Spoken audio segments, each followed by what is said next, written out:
সুপ্রিয় দর্শক, আপনারা সবাই জানেন দিনাজপুর হচ্ছে লিচুর জন্য বিখ্যাত। কিন্তু দিনাজপুরে যে অনেক আম হয় সেটা হয়তো অনেকে জানেন না।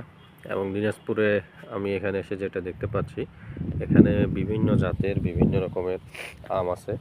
তো আমি আজকে আপনাদেরকে দেখাবো দিনাজপুরেরই কাহারোল উপজেলায় কয়েকটা আমের বাগান দেখাবো আপনাদের।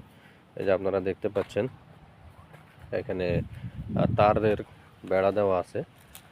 আর এখানে একদম এই যে আমার হাতের কাছে একটা আম দেখতে পাচ্ছেন। এখানে একটা জিনিস বেশ লক্ষণীয়, আমের বাগানগুলোতে গাছগুলো হচ্ছে একটা থেকে আরেকটা দূরত্ব বেশ অনেক দূরত্ব। একটা গাছ থেকে একটা গাছের দূরত্ব কম হলেও 10 ফিট হবেই। দেখেন, একটা গাছ থেকে একটা গাছ খুব ভালো দূরে আছে।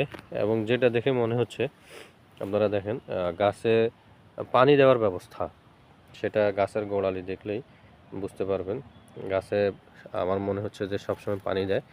এবং দেখেন এই যে বাঁশ দিয়ে গাছের ঢালকে উপরে ভার সাম্যপূর্ণ করে রাখার জন্য দেওয়া হয়েছে। কারণ হচ্ছে যা বোঝা যাচ্ছে যে আমের ভালো ফলন হয়েছে, এখানে দেখাই যাচ্ছে। তো ভালো ফলনের কারণে হচ্ছে ঢাল আর নিচে নুইয়ে পড়ছে, এই কারণে হচ্ছে বাঁশ দিয়ে তারপরে হচ্ছে ডালটাকে উঁচু করে রাখা হয়েছে।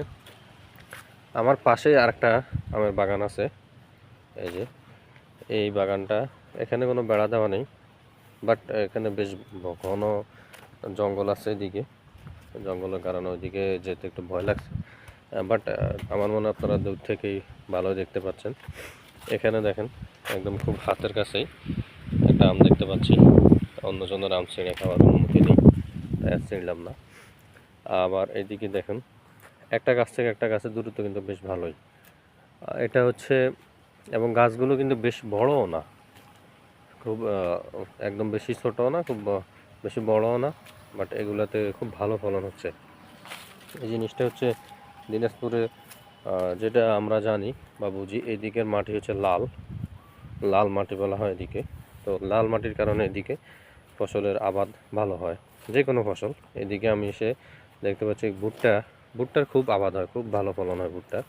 সে সাথে যে লিচু, আম, এগুলোর ভালো ফলন হয়। তো আমি একটা আমের বাগানে আছি, বেশ ভালোই লাগছে, ঠান্ডা আবহাওয়া। এদিকে আপনাদেরকে পাশেই দেখাচ্ছি আর একটা ল্যাংড়া আমের বাগান। এটাতে হচ্ছে চারপাশে বেড়া দেওয়া আছে, তাই বাগানটার ভেতরে এই মুহূর্তে আমি ঢুকতে পারছি না। বাট দূর থেকে যতদূর সম্ভব, দূর থেকে বলবো না, মোটামুটি কাছেই আছি আমি। কাছ থেকে আপনার যতদূর সম্ভব দেখানোর চেষ্টা করছি। আচ্ছা, এই যে দেখুন, এটা সম্ভবত হচ্ছে ব্যানানা ম্যাঙ্গো বলা হয় এটাকে। কলার মতো যেহেতু দেখতে, লম্বা লম্বা, এই কারণে। এই যে একটা ডালে বেশ ভালো ফলন হয়েছে। এখানে হচ্ছে আপনার বাঁশ দিয়ে তারপরে উঁচু করে রাখা হয়েছে। গাছগুলো অত বেশি বড় না, বেশ। তবে একটা জিনিস সব জায়গাতে, সব বাগানে লক্ষণীয়, সেটা হচ্ছে আপনার একটা গাছ থেকে একটা গাছের দূরত্ব বেশ ভালো দূরত্ব, কম হলেও 7-8 ফিট আছে। এবং গাছগুলোতে যেটা দেখা যাচ্ছে যে গাছগুলোর গোড়াতে পানি দেওয়া হয়, সার দেওয়া হয়।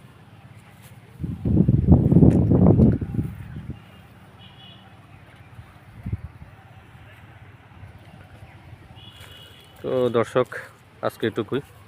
অন্য আরেকদিন আপনাদেরকে আমি চেষ্টা করব একটা লিচুর বাগান, একদম আমি কাছ থেকেই, যেখানে লিচু গাছে পেকে আছে, ওইরকম একটা বাগান দেখানোর জন্য।